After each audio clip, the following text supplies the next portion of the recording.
So when you clicked on this video, you're probably wondering how on earth did I get scammed at Monterey Car Week's most exclusive event? And I know that sounds completely crazy. And yeah, a little bit might have been on me, but it wasn't all my fault. And just like every story, we have to start all the way back at the beginning.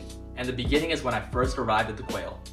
Got all of DDE's cars right here. 720, Mercy, Gallardo. I think it's the NSX, but this thing's so nice. That's such a sick livery on that thing. And then the Gallardos, oh my God. It just looks insane from the back. There's that titanium exhaust. And then right here, the Mercy. Oh my goodness. Look at that diffuser on the bottom. This thing probably sounds insane. And then look at that blue interior. So awesome. Another 720, 458 Italia, C8 Corvette, 812 Superfast. Then look at this beautiful 918 pulling in right here. Thing's so nice. Look at that. This is Supercar Ron, I think. This is his 488. Full race interior. Just chrome everywhere. This thing's so sick. Would you look at that beautiful black Ferrari F50. This is my second time seeing an F50 in person. The first time was at the Quail in 2023.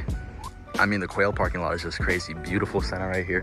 2 Koenigsegg CC850s right there. And a few cars over, there's this Hennessy Venom F5. Well, that's crazy to see. Sure on Pure Sport rolling over there.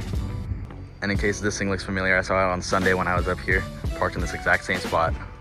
Gosh, just look at this beautiful green Carrera GT. Beautiful brown interior. And these are so beautiful from the back. It's just such a nice looking car. Look at that, 2 beautiful P1s right next to each other. Look at this silver one, this is so clean. And directly next to it is this crazy color. I don't even know what this is, but wow, that is just beautiful. Before you get in, there's just supercars on hypercars everywhere. After trials and tribulations, we finally got the wristband. And unfortunately, the trials and tribulations did not end there. Now, sadly, I did stop recording after I got the wristband, and now looking back at it, I really wish I did keep recording. But of course, step 1 was done, I got the wristband, and then step 2 would be to get into the Quail itself. So I started walking over to the event entrance, and I'm seeing tons of security because everybody wants to be there. And obviously, just like me, not everybody got their ticket legitly. So I kind of walk in there kind of thinking that I'm the shit, and I was acting like I was meant to be there because I heard that's a good thing to do if you want to get in. And then I get to where they scan your wristband. So this was a little funny. The person in front of me gets in, they scan his wristband and it goes ding. And now I'm thinking, oh, it's my turn. I'm gonna get scanned, I'm gonna get a ding, and I'm gonna get lit in. No, they scan my wristband and it goes ah. So I was like, holy shit, I'm fucked. But the security lady was super nice. She's like, have you been in here before? And I pulled a lie straight out of my ass. I was like, yeah, I just went in back to my car, grabbed my CPL filter, now I'm trying to head back in. And she was like, okay, just head to guest services. They'll give you a stamp on your hand and then you'll be good to go.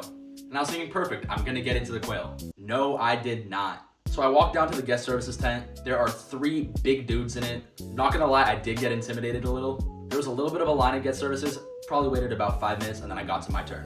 So they asked me, are you here to get a stamp? I'm like, yeah. They asked me to scan the wristband, get scanned, perfectly fine.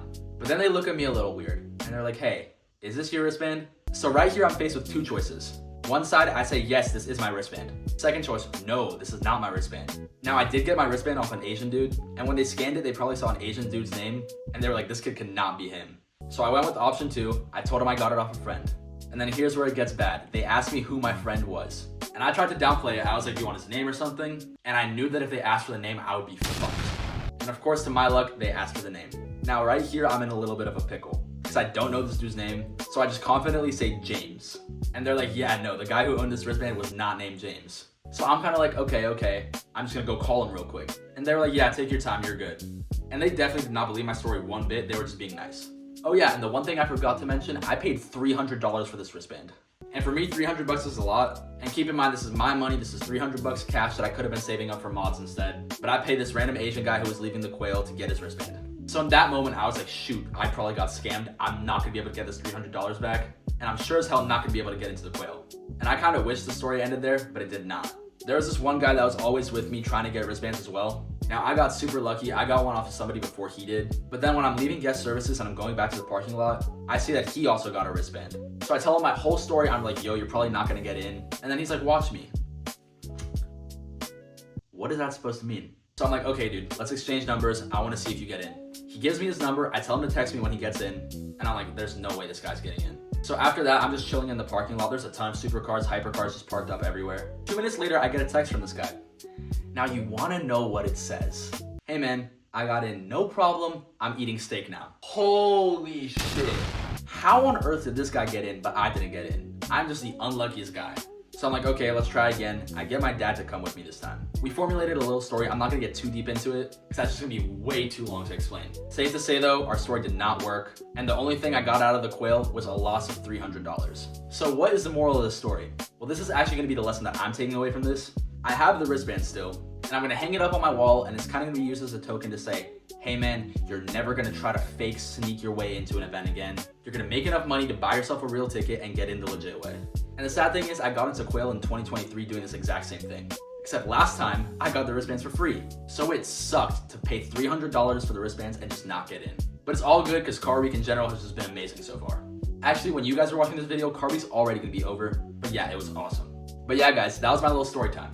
Let me know if you guys found that to be interesting. I personally thought it was a pretty funny story, and maybe I could help somebody save a couple $100. But yeah, you guys, thank you guys so much for watching. If you did enjoy that, please like and subscribe, and I'll catch you guys on the next one. Peace.